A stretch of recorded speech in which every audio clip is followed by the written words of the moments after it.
le dernier sermon du prophète Mohammed, paix et salut sur lui. Peu de temps avant sa mort, et alors qu'il faisait le pèlerinage à la Mecque, le prophète Mohammed, paix et salut sur lui, a prononcé un sermon qui allait par la suite être connu sous le nom de « dernier sermon du prophète ». Ce dernier sermon n'était pas qu'un rappel destiné à ses fidèles, mais aussi un important avertissement. Il confirmait également la fin de sa mission prophétique. Le prophète Mohammed, paix et salut sur lui, a prononcé son dernier sermon au cours du pèlerinage de l'an 632, au 9e jour du mois de Dhul-Hijjah, qui est le 12e mois du calendrier lunaire. Il se tenait sur le mont Arafat, devant des milliers de musulmans.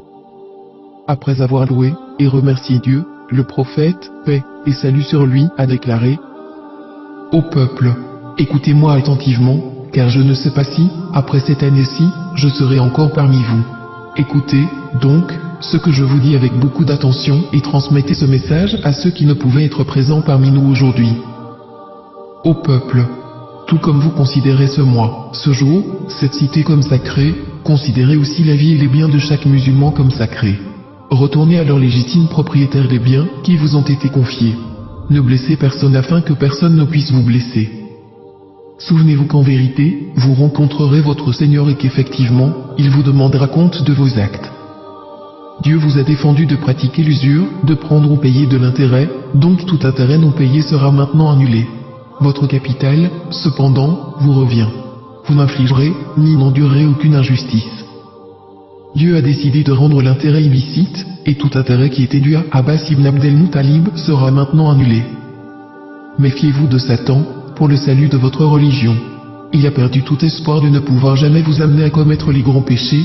Attention, donc, à ne pas le suivre dans les péchés mineurs.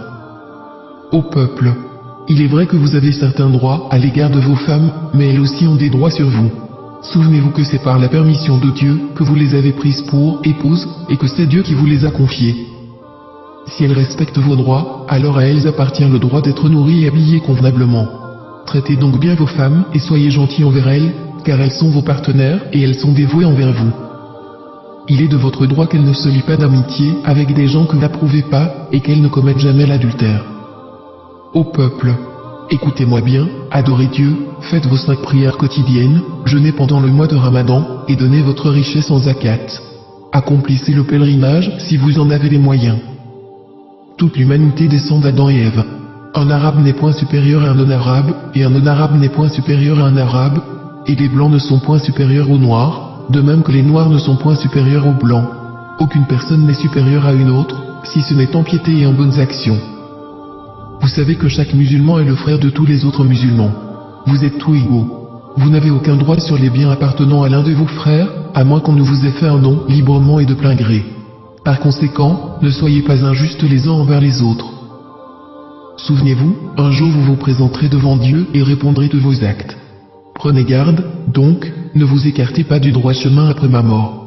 Ô peuple, aucun prophète ni messager ne viendra après moi, et aucune nouvelle religion ne naîtra. Raisonnez bien, ô peuple, et comprenez bien les mots que je vous transmets. Je laisse derrière moi 2 choses, le Coran, et mon exemple, la Sunna. Et si vous les suivez, jamais vous ne vous égarerez.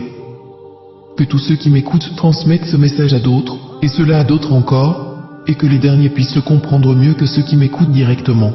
Sois témoin, ô Dieu, que j'ai transmis ton message à tes serviteurs. C'est ainsi que le prophète, paix et salut sur lui, termina son dernier sermon, et, alors qu'il se tenait près du sommet de Arafat, le verset suivant lui fut révélé.